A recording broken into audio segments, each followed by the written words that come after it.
So we're back with the 7-star, which is actually running right now.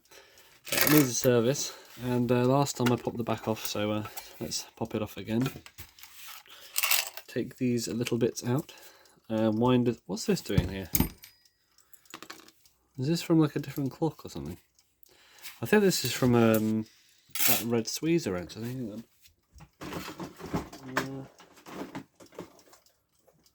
Yeah, there we go. I don't know how that got inside there. Poor old thing. I need to give this clock I want to try and give this clock a second chance. This red one. Maybe it's not for this clock. It looks like it would be, but the knob doesn't fit on the thing.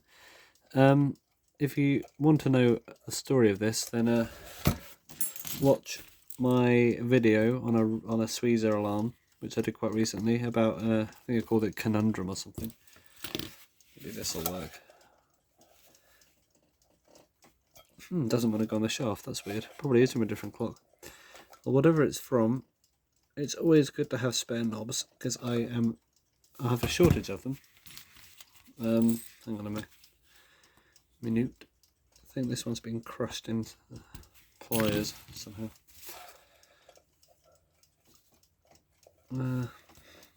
Yeah, weird. Okay, it doesn't fit. Well, the original's probably lying around somewhere, probably on the wrong clock. So I'll put that back in my junk pile. Hopefully not for long. As we were, the Chinese movement. Yeah, I did a video on that, didn't I?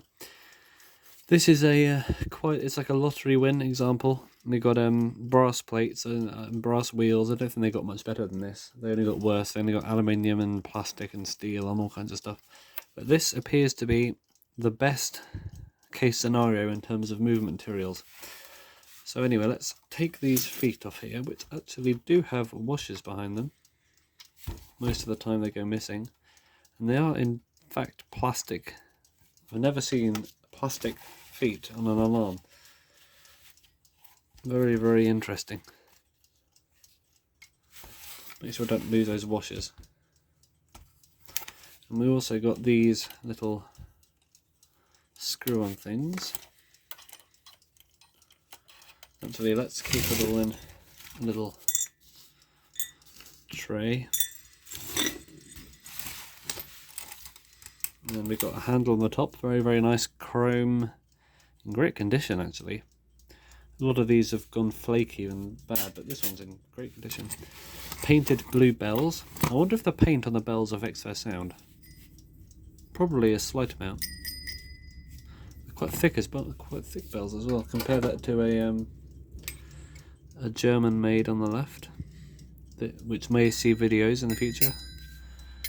Yeah, they're quite good bells for a budget, Chinese alarm. And it's another example of the slightly earlier ones having, quite decent stuff in them. And weirdly, these bells fit together in a way. If you rotate them, then these gaps appear, like little gaps every now and then. But if you rotate them in a certain way, then the gaps close up. I doubt this was how they're made, but I reckon the die was slightly uneven. Anyway, small things. Let's put these in that tray as well. Everything in the tray. And we got 2 more washers on here. And I believe these unscrew. These are bell holders. The washers here are slightly domed on the inside. And we have finally this, which is the like a lever to turn the alarm off. So let's take that out. Make sure we don't lose that, otherwise it'll be a very frustrating piece of equipment. Put it in a tray. And I believe that is it for appendages. I don't know if the hammer's supposed to come out yet. Whew. We might need to adjust that. I don't think it's on the right time for the alarm. Take this hammer out of there. no, it's not the right time. Needs adjustment.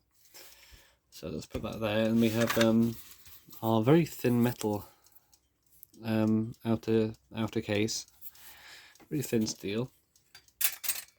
Then you've got this glass here, and a plastic dial spacer ring, just like the other Chinese one had. Okay, so here we have the dial. I believe this is the next thing that needs to come off. Before we tackle the movement itself, we need to take the hands off it. So hopefully I can pull this second hands off with my fingers. Yep. There. We've got these luminous hands. And kind of tell the way these are put on there, you can just pull them off with your fingers. If they got a nice generous gap in the ring, like there, that it's not a solid ring, it's a little gap there, then that means they usually can be pulled off with your fingers. So that's okay, the dial is metal, but it's held in with these tabs, which is quite interesting. I think the only way around this is to unbend the tabs, but not scratching the dial up might be a bit of a thing. So let's see if we can get that right on the edge, because this spacer ring should cover up a fair amount of the edge, so probably can afford an occasional scrape or two. Although it would be nice not to get any damage on there. Let's use a different screwdriver.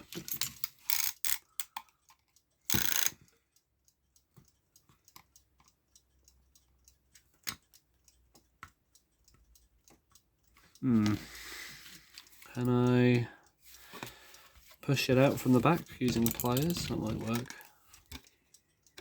No, not enough room.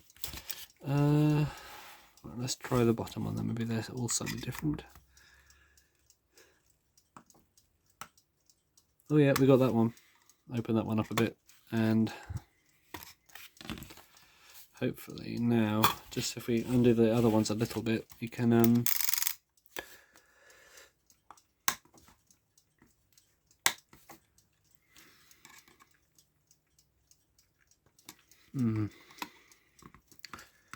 I'm kind of mincing this up a bit.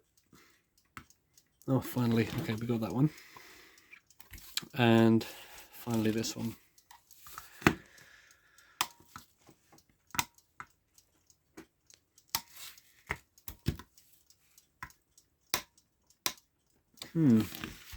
Yeah, quite tricky this. Can we sort of worm it out under there? There we go. Then we can put this up a little bit afterwards when the dial's not in there. Alright, so now it should be easy to get back in again at least. So this is the dial, 7-star. Aluminium, I believe, with lots of nice old oil on there. Put that aside. Give that a clean up. Lots more old oil. I think this is still wet, yeah, okay. And yeah, we've got a nice all metal, all brass motion mark as well. Even if all of the rest of the movement is brass, then sometimes you can have a plastic wheel on the front here. But luckily we got all metal again. So I think we can take this off. I think we can take this off now. A little bracket that holds everything down. A little screw in there.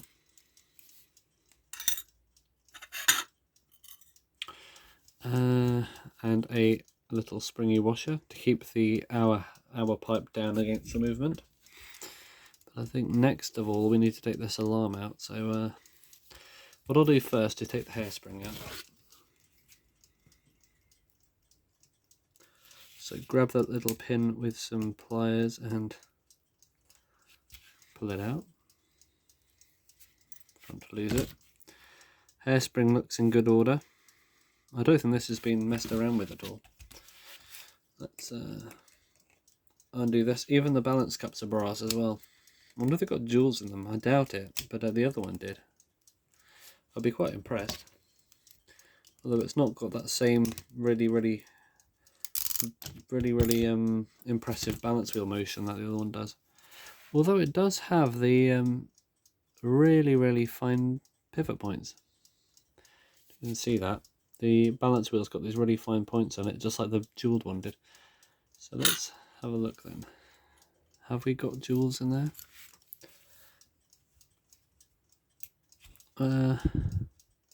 You know we do. We've got jewels in there. We've got yeah, probably a couple of jewels in each thing. I'm very impressed. I think if this gets cleaned up, then it'll have a very good balance wheel motion then. Just like the other one did. That diamond from Shanghai, probably made by the same people, to be honest. If you check out that video, that series, I was very pleasantly surprised with the construction of it. A very nice jeweled balance wheel in there. So let's see, we got 1, 2, 3, 4, 5, 6, 7, 8, 9, 10, 11, 12, 13. Oh, I don't think I really need to count these, to be honest. If it feels stiff, then it's probably fine. I was just thinking if it was down on a certain pressure, but usually we can have a good feel for that. It's all adjustable. It's all, it can all be tuned. So now that's out of there, this alarm's just going to ring, so excuse the noise. Whilst in fact, I'll skip past it for you. How about that? That's nice. Now, I'd usually use sockets to take these screws off here, but I didn't have any of that fit. But anyway, before we do that, we'll get the key and we can let down the power out the spring. I don't think there's much power left in either of them, to be honest, but it's worth doing as a precautionary measure.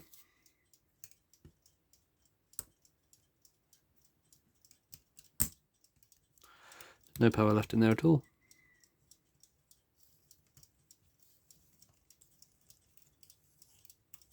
Good. Now the other one.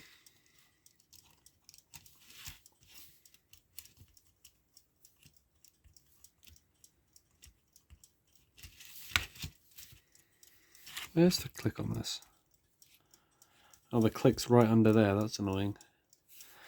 Could probably use a small screwdriver to reach it.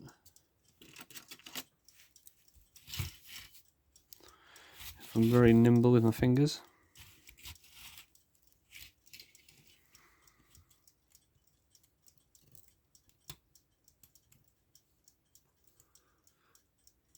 I nearly got it. Oh yeah.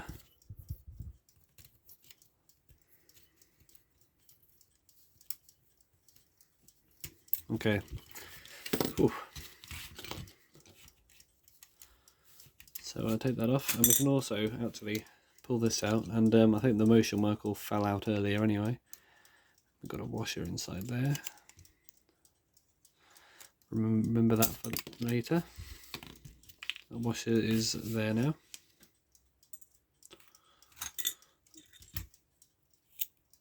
Yeah, very nice brass parts in this.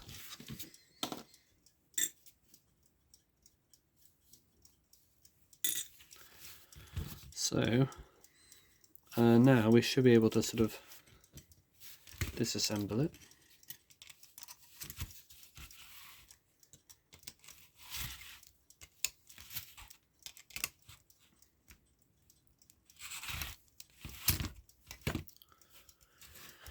And from experience, these seem to be quite fiddly and annoying to get back together, but we'll find out. This one might be slightly better, I don't know.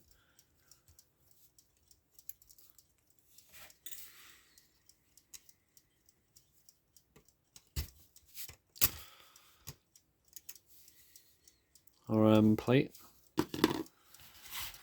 All these bits in there.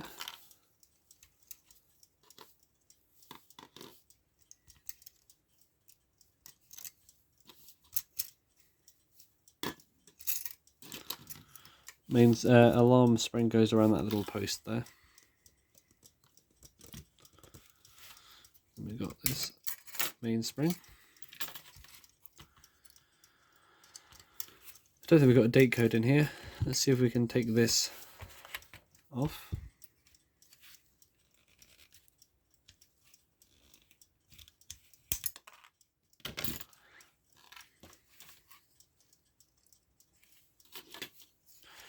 And now we have it, I believe, completely disassembled. I mean, you could, if you wanted to, go so far as to grind off these rivets and take that off, but I don't think that's really necessary.